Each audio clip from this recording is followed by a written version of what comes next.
As you mentioned, I was an alumnus of the Bucerius School. I spent a very nice time here in Hamburg. We learned quite a lot and had a lot of fun. So those were good days, and I'm happy to come back. I'm here to tell you a little bit about what is going on in my country and how that is relevant to the rest of the world. So I'd like to start around 70 years ago, when India was locked up in hundreds of thousands of villages. India was a rural country. People lived in a caste society, rigid rules. They aspired, but it was very difficult to move outside the village. For some of you who haven't been to an Indian village, I can give you a little bit of a description. Most Indian villages are divided along caste lines. If you're a lower caste person, or if you were a lower caste person, for example, 70 years ago, you couldn't drink water from the village well. In certain spaces, certain villages, if your shadow fell on an upper caste person, the upper caste person would go and have a bath. And for all practical purposes, if you were from a lower caste or a backward caste, you pretty much had no mobility in the village. Forget about the country. 70 years ago, something beautiful happened in my country. We got independence, and we started a journey. A transition from a rural India to an urban India. A transition of imagination. A transition in the way India viewed itself, a transition in vision. And India, which had not been moving for a long time, had been static, had been isolated, started to wake up. And a transition began slowly, and then it picked up speed. And the transition was essentially Indian people breaking the ideas of caste, breaking the ideas of a lack of mobility, and starting to move. And it was enabled by the idea of one man, one vote, enshrined in our constitution. Similar transformation was taking place nearby. Hundreds of millions of people in India, hundreds of millions of people in China, changing their way of being, changing their existence. The idea was the same. Urbanization, modernity, but the method and the way they did it was completely different. China did it in a centralized way, reasonable amount of violence, managed by the Communist Party, managed by the People Liberation Army. And India did it organically, in a decentralized way. Anybody could do anything they want. Anybody could move wherever they wanted. China, the Communist Party decided where you would go. But the end result was a massive transformation of hundreds of millions of people. Never seen before. Never ever in human history have so many people changed their way of living, changed their view of the world, changed their vision. And there were a couple of things that were the foundation of this transformation in India. One idea was that if India was going to go through this risky transition, difficult transition, dangerous transition, everybody should be included in it. India should not transform itself for few people. India should not transform itself for just one community or one group of people. India should transform itself for every single Indian. Every single Indian should be able to aspire.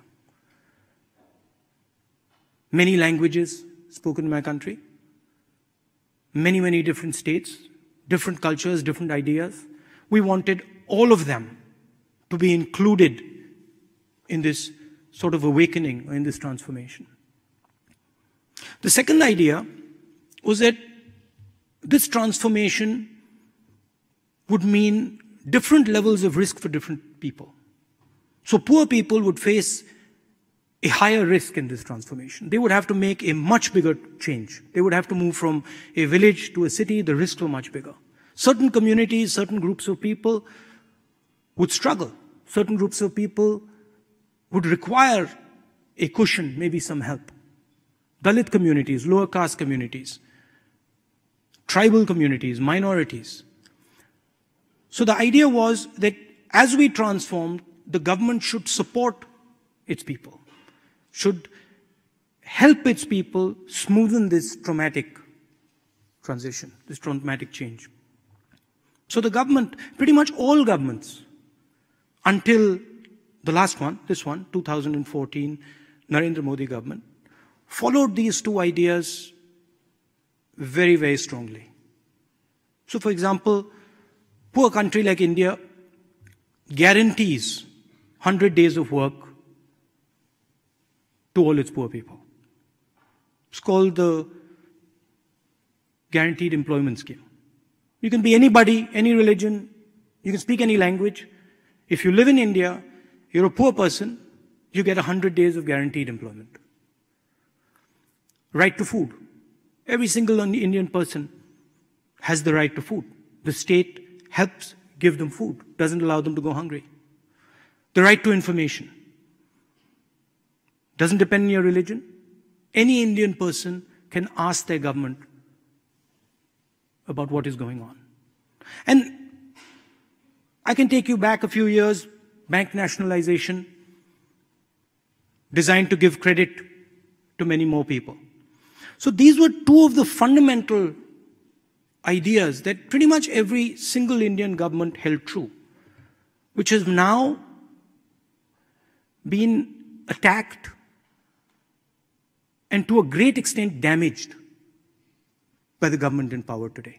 They do not feel that every single person in India should have access to the fruits of this transformation. They feel that tribal communities, poor farmers, Dalit communities, lower caste people, minorities should not get the same benefits that the elite of the country get. And our point is that the risk was everybody's. Everybody took the risk, and we feel everybody should get the reward. The other thing they've done is they've started attacking the support structures that were designed to help certain groups of people. Very recently, a law that protected the Dalit community from violence was scratched down. The right to food was weakened. The right to guaranteed employment weakened. And all the money that used to go into these schemes is now going into the hands of very few people, the largest corporates in the country.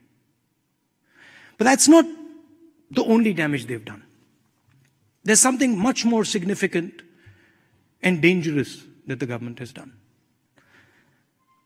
This transition that took place on an informal economy, took place on the back of millions of small and medium businesses that allowed people from the villages to come to the cities, to do a job for a couple months, and then go back to the village. They acted like a shock absorber. A couple of years back, the Prime Minister demonetized the Indian economy. He basically said that 1,000 rupee and 500 rupee notes would be worthless. And he destroyed the cash flows of all these small and medium businesses. Millions and millions and millions of people who worked in the informal sector were left unemployed. I want to give you a sense of the scale of this. China produces 50,000 new jobs every 24 hours. In the same amount of time, in the same 24 hours, India, a country that is approximately the same size as China, produces only 450. And they didn't stop at demonetization.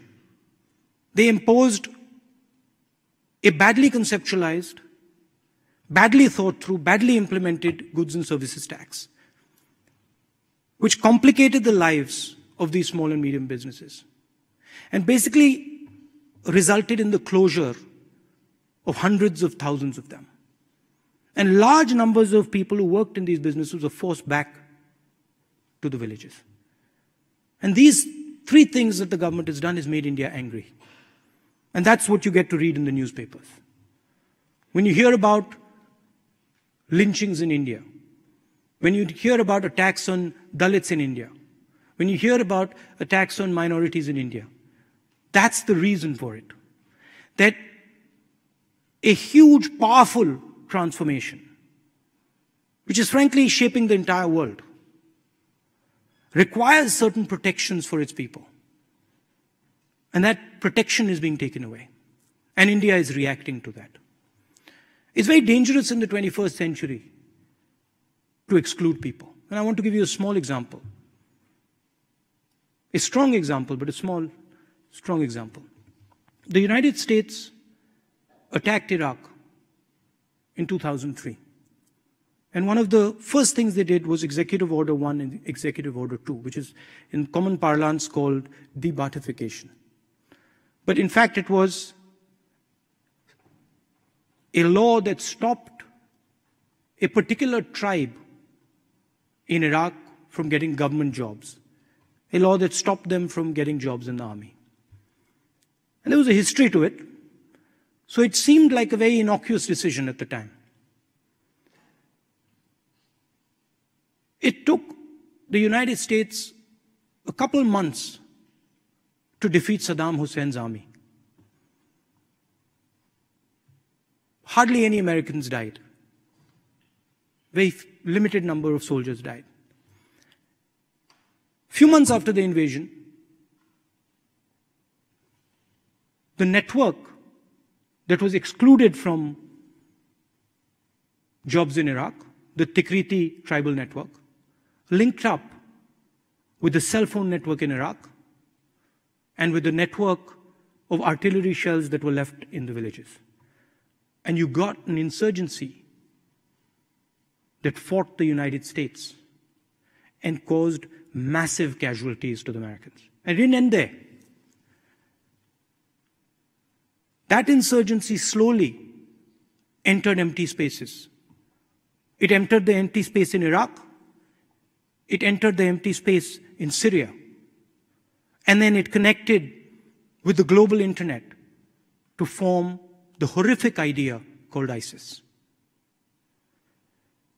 And I'm explaining this because if you don't give people a vision in the 21st century, somebody else will give them one. And that is the real risk